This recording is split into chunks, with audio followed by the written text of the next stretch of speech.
Last video में हम लोगों ने क्या देखा था कि यदि किसी भी स्टेटमेंट में जितने भी साइन के स्थान है, यदि उन सभी स्थानों पर केवल कंसेक्यूटिव साइन का उपयोग किया गया है तो उस स्टेटमेंट से जो भी निष्कर्ष निकलता है वो या तो आइदर और का केस बनाता है या नाइदर नॉर का केस बनाता है। दूसरा कॉन्सेप्ट हम लोगों ने ये देखा था कि यदि जब भी दो लेटर्स के बीच में निष्कर्ष निकालते हैं, यदि उन दोनों लेटर्स के बीच में कहीं भी एक जगह पर बॉस दिख जाता है तो वह बॉस जितने भी कंसेक्यूटिव साइन होते हैं उन सभी साइनों को क्या करता है कि महत्वहीन कर देता है। और कहने का मतलब यह हुआ कि जब भी हम उस दो लेटर के बीच में निष्कर्ष निकालेंगे तो हमेशा बॉस को आधार मानकर ही निष्कर्ष निकालेंगे। तो इस दोनों कॉन्सेप्ट को एक बार रिवाइज करते हुए हम लोग नेक्स्ट कॉन्सेप्ट की तरफ आगे बढ़ेंगे। तो देखिए हम लोग एग्जाम्पल्स के थ्रू समझते हैं। देखिए अब ये जैसे कि स्टेटमेंट है और इस स्टेटमेंट से हम यहाँ पर 4 क्वेश्चंस दिए हुए हैं।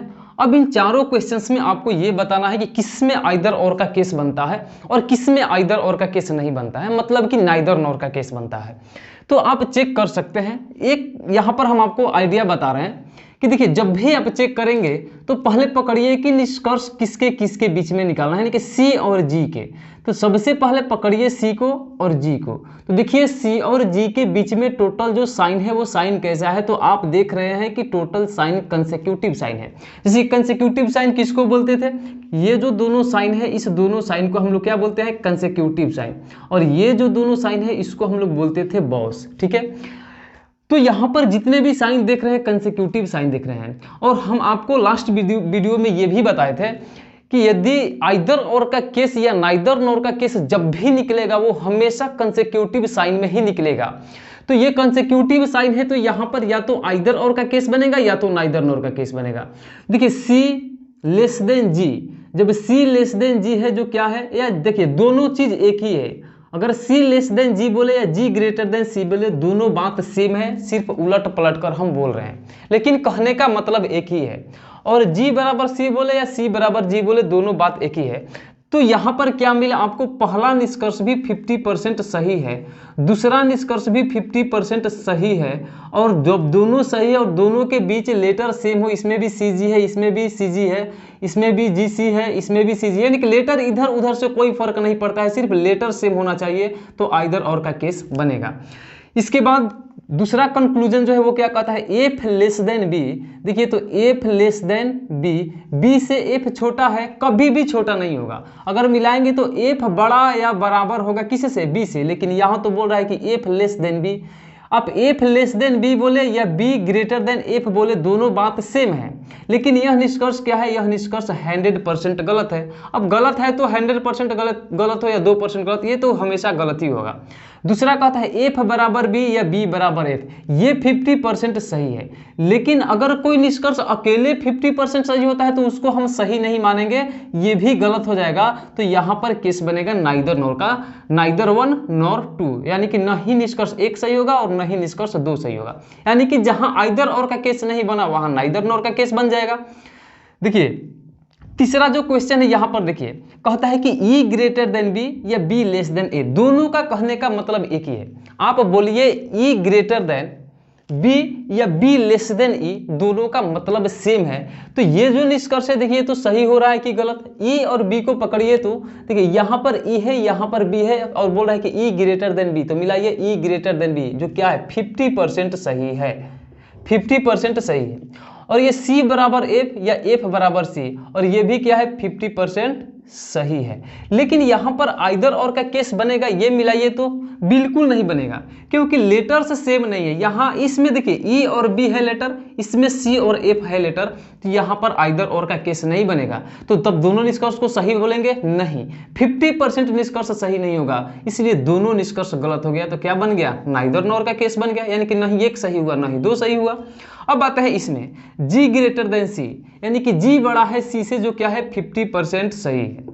इसके बाद आइए C ग्रेटर देन F, और बोल रहा है कि C greater than F, C बड़ा होगा F से कभी कभी नहीं, यानी कि ये तो गलत है। और आपको पता है कि जब ये गलत है तो दूसरा भी ऑटोमेटिक गलत हो जाएगा, क्योंकि 50% जो निष्कर्ष सही है उसको हम निष्कर्ष सही नहीं मानेगा, वो केवल आइदर और का ही केस बनाएगा या नाइदर नॉर का केस बनाएगा, ये समझ लीजिए। इसके बाद जो दूसरा कॉन्सेप्ट था वो क्या था कि यदि आप किसी भी दो लेटर के बीच में निष्कर्ष निकालते हैं और उस दोनों लेटर्स के बीच में आपको कहीं भी अगर बॉस दिख जाता है तो हम बॉस को आधार मानकर ही निष्कर्ष निकालेंगे। जैसे यहां पर समझ सकते हैं आप, देखिए इसमें 1 2 3 जगह पर कंसेक्यूटिव साइन है और इस यहां पर एक जगह क्या मिल गया है, बॉस मिल गया है। तो देखिए अब निष्कर्ष आप ए सी के बीच में निकाल रहे हैं तो ए सी के बीच में कहीं आपको बॉस दिखा है नहीं, कंसेक्यूटिव साइन है तो कंसेक्यूटिव साइन को ही आधार मानकर निष्कर्ष निकालेंगे। जैसे कि अगर हम ए बी के बीच में निष्कर्ष निकालें तो क्या निकलेगा, A greater than equal to B या B less than equal to A, दोनों में से कोई बोल सकते हैं। अगर आप ए सी के बीच में निष्कर्ष निकालना चाहे तो क्या निकलेगा, A greater than equal to C या C less than equal to ए। अगर आप बी सी के बीच में निष्कर्ष निकालना चाहे तो क्या निकलेगा, B greater than equal to C या C less than equal to B. ठीक है, यानी कि यहां तक हमारा निष्कर्ष ये निकलेगा। लेकिन अगर आप ए और डी के बीच में निष्कर्ष निकाले तब क्या निकलेगा निष्कर्ष, यानी कि ए ग्रेटर देन डी होगा या डी लेस देन ए होगा। अब ये जो भी सिंबल है इस सिंबल को महत्वहीन बना दिया, कौन, ये बॉस, क्योंकि ए और डी के बीच में एक जगह पर बॉस दिख रहा है तो आधार किसको मानना है, बॉस को। इसी प्रकार अगर आप ए और ई के बीच में निष्कर्ष निकालते हैं तो क्या निकलेगा, ए ग्रेटर देन ई या ई लेस देन ए, क्योंकि आधार किसको मानेंगे, इस बॉस को मानेंगे, क्योंकि ए और ई के बीच में एक बॉस दिख रहा है। ठीक है, तो ये कंसेक्यूटिव साइन, ये कंसेक्यूटिव साइन, ये कंसेक्यूटिव साइन, इन सबको महत्वहीन बना देगा। अगर आप इसी प्रकार बी और डी के बीच में निष्कर्ष निकालना चाहते हैं तो क्या निकलेगा, B greater than D, B greater than D या डी लेस देन बी। अगर इसी प्रकार आप बी और ई के बीच में निष्कर्ष निकालना चाहते हैं तो निकलेगा बी ग्रेटर देन ई या ई लेस देन बी। ठीक है, अगर आप इसी प्रकार सी और डी के बीच में निष्कर्ष निकालना चाहते हैं तो सी ग्रेटर देन डी या डी लेस देन सी। इसी प्रकार अगर आप सी और ई के बीच में निष्कर्ष निकालना चाहते हैं तो क्या निकलेगा, सी ग्रेटर देन ई या ई लेस देन सी। अगर डी और ई के बीच में निष्कर्ष निकालना चाहते हैं तब देखिए डी और ई के बीच में क्या है, कहीं बॉस दिख रहा है नहीं, ये कंसेक्यूटिव साइन है तो क्या निकलेगा, डी ग्रेटर देन ई या E less than equal to E less than equal to D, यानी कि D greater than equal to E या E less than equal to D, क्योंकि बॉस नहीं है। तो इस प्रकार से आपको चेक करना है। तो ये दो कॉन्सेप्ट हम लोग देख लिए थे। अब हम लोग देखेंगे नेक्स्ट कॉन्सेप्ट को, और नेक्स्ट कॉन्सेप्ट क्या होगा कि जैसे कि हम लोगों के पास जो स्टेटमेंट ये दिया हुआ है ये स्टेटमेंट रिलेटेड है, मतलब कि यहाँ पर आपको सिर्फ एक ही स्टेटमेंट है और वो भी रिलेट करके दिया हुआ है, केवल निष्कर्ष को चेक करना है। लेकिन एग्जाम्स में आपको क्वेश्चन ऐसे नहीं दिया जाएगा, क्वेश्चंस दिया जाएगा कैसे, जैसे कि यहाँ पर स्टेटमेंट्स दे दिया, और स्टेटमेंट्स दे दिया तो कितने स्टेटमेंट्स देंगे, जैसे A greater than equal to B, B greater than C, C greater than D, ऐसे बहुत सारे कॉमा दे देकर स्टेटमेंट्स दिए जाएंगे। तो जब निष्कर्ष आपको चेक करना होगा तो सबसे पहले जितने भी स्टेटमेंट्स हैं उन सभी स्टेटमेंट्स के बीच में रिलेशन बनाएंगे, और रिलेशन बनाने के बाद हम लोग निष्कर्ष को चेक करेंगे। तो होता क्या है कि ये जो रिलेशन आप बनाते हैं तो इस रिलेशन बनाने की प्रक्रिया में हमेशा पहले तथा अब का कंडीशन होता है। यानी कि पहले तथा अब का कंडीशन कहने का मतलब यह है, समझिएगा, जैसे कि हम इसको रिलेट कर रहे हैं तो ए ग्रेटर देन बी बोले, तो जब ए ग्रेटर देन बी बोले तो पहले कौन आया है, ए ग्रेटर देन बी, तो ये क्या हुआ, पहले हुआ। ठीक है, ये पहले हुआ और ये क्या हुआ, अब हुआ, यानी कि ये पहले था अब ये अब हुआ, यानी कि पहले अब ए ग्रेटर देन बी। फिर आगे बढ़ते हैं तो कहता है बी ग्रेटर देन सी, तो सी तो क्या हो गया, अब हो गया, क्योंकि बी सी के लिए पहले हो गया। ठीक है, मिला सकते हैं ए ग्रेटर देन बी, फिर क्या बोलेंगे बी ग्रेटर देन सी, यानी कि बी ग्रेटर देन सी, तो बी क्या हुआ, सी के लिए पहले, ये अब, फिर सी, अब सी डी के लिए क्या होगा, पहले होगा ग्रेटर देन डी, और डी क्या हो गया, अब हो गया। तो ये हमेशा पहले तथा अब का कंडीशन होता है, इस बात को ध्यान रखना है। तो ये देखिए, अब इसमें भी दो कंडीशन होता है कि रिलेशन बनाने की प्रक्रिया में ये तो समझ गए कि एक कंडीशन होगा कि पहले तथा अब का स्थिति उत्पन्न होगा। अब इस स्थिति में दो अवस्थाएं होती है, इस एक बार हम लोग बोलते हैं रिलेशन का सामान्य अवस्था, रिलेशन का सामान्य अवस्था, सामान्य अवस्था, या सामान्य अवस्था। इसके बाद एक रिलेशन का विशेष अवस्था, एक रिलेशन का विशेष अवस्था। तो रिलेशन का सामान्य अवस्था क्या है और रिलेशन का विशेष अवस्था क्या है? तो देखिए आसानी से एकदम समझ सकते हैं कि रिलेशन का सामान्य अवस्था कब होगा। तो रिलेशन का सामान्य अवस्था तब बोलेंगे जब पहले तथा अब के बीच में कोई लेटर नहीं आता है, तो उसको हम लोग बोलते हैं फिगर का रिलेशन का सामान्य अवस्था। क्या बोलेंगे? तो रिलेशन का सामान्य अवस्था। कैसे आप समझ सकते हैं?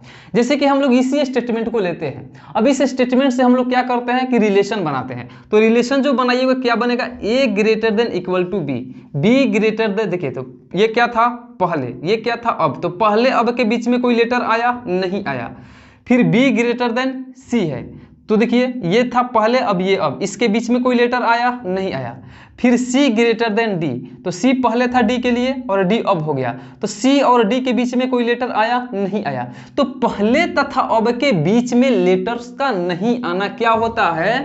ये रिलेशन का सामान्य अवस्था कहते हैं। इसको क्या कहते हैं? तो रिलेशन का सामान्य अवस्था। फिगर का भी सामान्य अवस्था कह सकते हैं, कोई दिक्कत नहीं है। ये सिलोजिज्म का भाषा है, हम लोग फिगर पढ़ते हैं, लेकिन यहाँ पर हम लोग बोलेंगे रिलेशन का सामान्य अवस्था। ठीक है, तो रिलेशन का सामान्य अवस्था कब बोलेंगे? जब पहले तथा अब के बीच में कोई लेटर्स नहीं आता है, तो बोलेंगे रिलेशन का सामान्य अवस्था। इसके बाद दूसरा क्या है कि जैसे कि अगर विशेष अवस्था किसको आप बोलेंगे? तो पहले तथा अब के बीच में लेटर्स को आ जाना क्या होता है? रिलेशन का विशेष अवस्था होता है। जैसे अगर इसी स्टेटमेंट में हम एक और स्टेटमेंट जोड़ देते हैं और लिख देते हैं कि D E greater than D, E greater than D. ठीक है, अब यहां पर हम जोड़ दिए। ठीक है, अब जोड़ दिए, अब इसका रिलेशन बनाइए। तो रिलेशन बनाएंगे तो क्या बनेगा? देखिए A greater than equal to B, B greater than C, C greater than D. यहां तक ठीक बना? यहां तक कोई अभी तक कोई लेटर्स नहीं आया है, अभी तक क्या है? ये रिलेशन का सामान्य अवस्था है। अब आगे बढ़ते हैं, कहते हैं ई greater than D, E greater than D. देखिए अब यहां पर ध्यान देना है, कहता है ई बड़ा है डी से, तो ई इधर आएगा कि ई इधर जाएगा, यानी कि बड़ा होगा और सब साइन को एक ही डायरेक्शन में रखना है। अब ऐसे नहीं कर देंगे कि ई ग्रेटर देन डी। देखिए अब यहां पर फिर कंफ्यूजन क्रिएट होगा। सभी सिंबल्स को, सभी साइंस को एक ही डायरेक्शन में रखना है, तो हम क्या करें कि हम डी से बड़ा करने के लिए हम इधर लिखेंगे, ऐसे साइन देंगे तब डी से बड़ा होगा। लेकिन अब डी के जस्ट बगल में रखना था इसको, लेकिन जगह बचा हुआ है? नहीं बचा हुआ है, तो हम कहाँ रखेंगे? हम रखेंगे यहाँ पर। तो देखिए ई, अब यहाँ से मिलाइए तो ई डी में कि ई greater than D, E greater than D है कि नहीं है? है। लेकिन ये पहले था और ये अब है, और पहले और अब के बीच में लेटर्स का आ जाना ही रिलेशन का विशेष अवस्था होता है। तो इसको हम लोग बोलेंगे रिलेशन का विशेष अवस्था। तो विशेष अवस्था भी समझ गए होंगे। तो अब देखना है कि अब जब रिलेशन बनाएंगे विशेष अवस्था उत्पन्न होता है तो करना क्या है। तो जहां भी विशेष अवस्था उत्पन्न होता है, यानी कि विशेष अवस्था उत्पन्न कहने का मतलब क्या हुआ कि जैसे कि ये पहले है और ये अब है, अब इसके बीच में लेटर्स आ जाता है, तो क्या बोलते हैं? हम लोग बोलते हैं रिलेशन का विशेष अवस्था। तो जब भी रिलेशन का विशेष अवस्था उत्पन्न होता है, तो अब वाले का बीच वाले के साथ में अंडरलाइन देते हैं, ये अंडरलाइन देंगे और इस अंडरलाइन को बोलते हैं नो रिलेशन। कहने का मतलब यह हुआ कि अब वाले से जिसके जिसके साथ में अंडरलाइन पड़ गया उसके साथ में नो रिलेशन है, मतलब कि कोई भी निष्कर्ष नहीं निकलेगा। जैसे कि देखिए अब यहां पर हमारा अब क्या था? ये था, और ये क्या था? पहले था। आप मिला सकते हैं एक बार यहां से, फिर समझिए ए ग्रेटर देन क्या था? B, A greater than equal to B, B greater than C, C greater than D और ई ग्रेटर देन डी। तो ई ग्रेटर देन डी, यानी कि ये पहले, ये क्या था?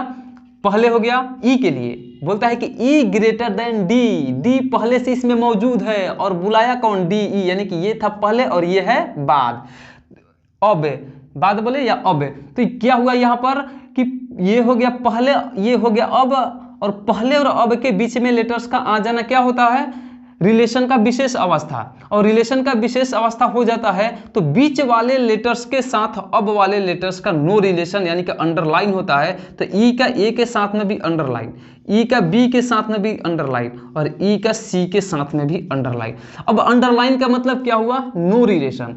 अब जिसके जिसके बीच में अंडरलाइन है उसके उसके बीच में कोई रिलेशन नहीं होगा। जैसे ई और ए के बीच में कोई रिलेशन नहीं है, यानी कि ई और ए के बीच में कोई भी निष्कर्ष नहीं निकलेगा। जैसे हम बोलते हैं ई ग्रेटर देन ए, तो आप बोलेंगे सही है, नहीं ये गलत है, ये निष्कर्ष निकलेगा ही नहीं। ई में ए में कोई संबंध ही नहीं है, कुछ बात ही नहीं करेगा।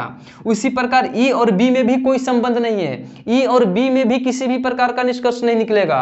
उसी प्रकार ई में सी में भी कोई रिलेशन नहीं है, क्योंकि ई और सी में भी अंडरलाइन पड़ा हुआ है, तो इस दोनों के बीच में भी कोई निष्कर्ष नहीं निकलेगा। लेकिन ई और डी में क्या है? अंडरलाइन है? नहीं है। इसका मतलब कि ई और डी के बीच में निष्कर्ष निकलेगा। उसी प्रकार देखिए ए और बी के बीच में अंडरलाइन पड़ा हुआ है? नहीं। इसका मतलब कि ए और बी के बीच में भी रिलेशन बनेगा, निष्कर्ष निकलेगा। उसी प्रकार ए और सी में पड़ा हुआ है? नहीं पड़ा हुआ है। बी और सी में पड़ा हुआ है? नहीं पड़ा हुआ है। बी में डी में, सी में डी में, ए में डी में नहीं। यानी कि जिसके बीच अंडरलाइन नहीं है उसके बीच तो निष्कर्ष निकलेगा ही निकलेगा।